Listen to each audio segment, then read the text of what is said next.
There's a freedom about the sea. Once you get away in your boat, you're the boss. Having that fantastic feeling of being really close to the elements, that's the closest you ever get to the most primeval force. It's just the sheer pleasure, the sheer enjoyment, surfing down a wave, a 6-foot wave in 25 knots of wind, that's still a massive buzz for me. Ultimately, I love the competition. I love racing, and we're very fortunate with sailing. It's a very diverse sport. Got a lot of different challenges, from the home classes through to Olympic sailing, America's Cup, Volvo Ocean Race. So you never end with your quest to try and achieve more in the sport. Sailing is a visceral and totally immersive experience, and for some outstanding individuals, it becomes their life. Each year at Trinity House in London, these lives are celebrated with the presentation of the Yachtsman of the Year award.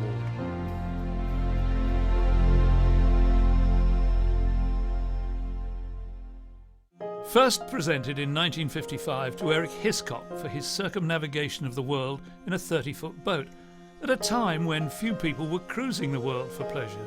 The trophy is given annually and lists some of our greatest sailors who represent immense feats of human endeavour. Other winners include Sir Francis Chichester for winning the first single-handed transatlantic race in 1960, and 9 years later, Robin Knox-Johnson for the first non-stop solo circumnavigation.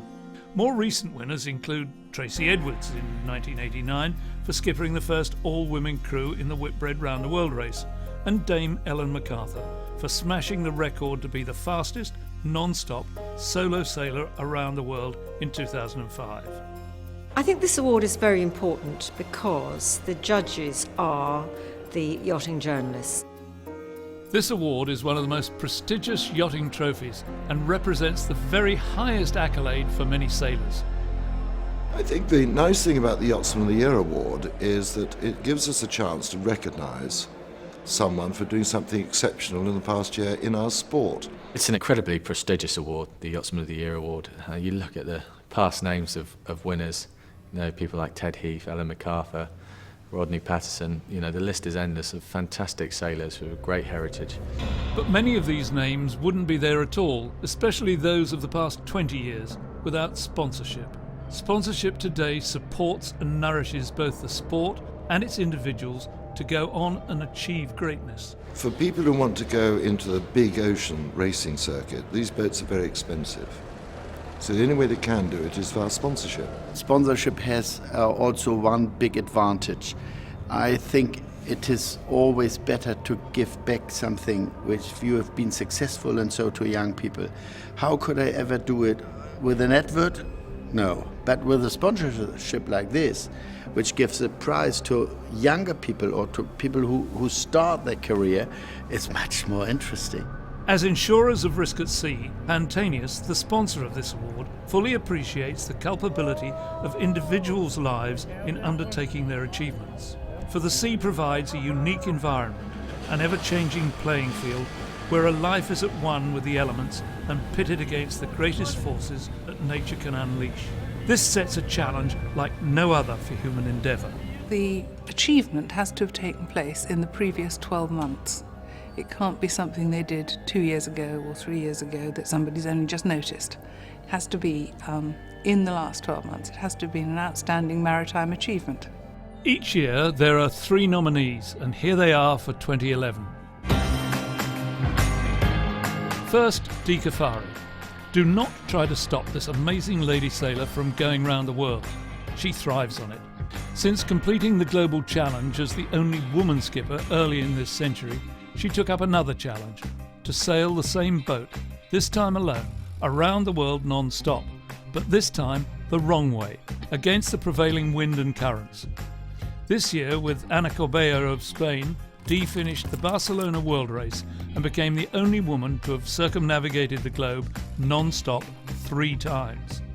The next nominee is Nick Craig, who's almost certainly Britain's most unheralded sailor. His performances in 2011 have been staggering. In his OK dinghy, he won his 4th world title, his 8th national championship, and his 6th UK inland title.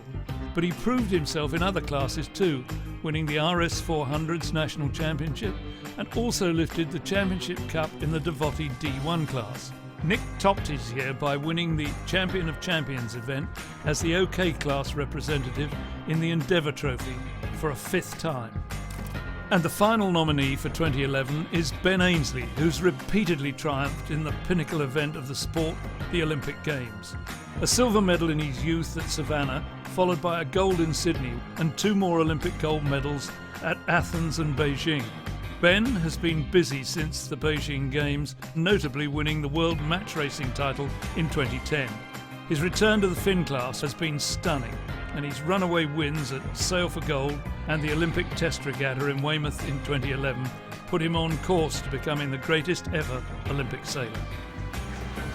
And the winner is Nick Craig.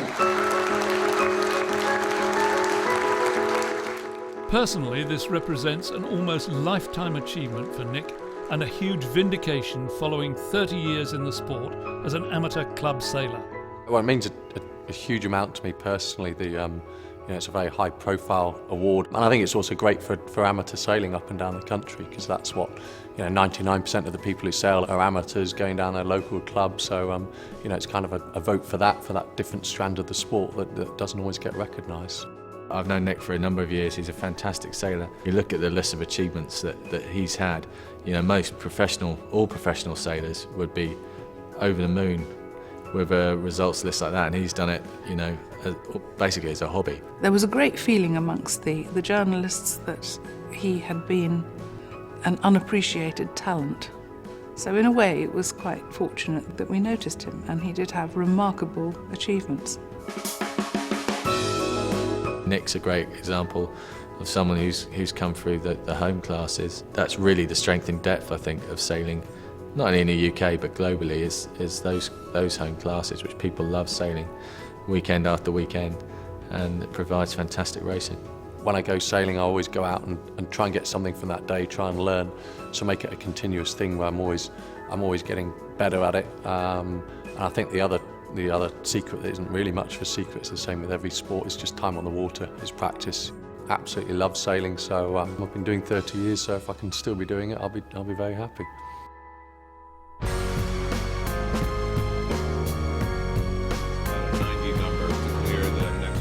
2011 was a great year for the award, although 2012 is set to be tougher still, including the return home of the 11th Volvo Round the World race, and of course, the Olympics, on home seas where Ben Ainslie has his campaign firmly locked onto the Finn class.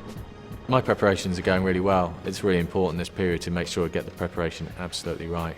And if you can get that preparation right, be in the right physical shape, have the equipment right, got great training partners, then really it's the case of just going out on the day and performing when it counts. It's going to be an electric atmosphere, and it's a cliche, but it's a once-in-a-lifetime opportunity. It's going to be incredible. I think the Olympics is going to be very, very exciting. We've got a very strong team, and let's hope we bring back the gold medals.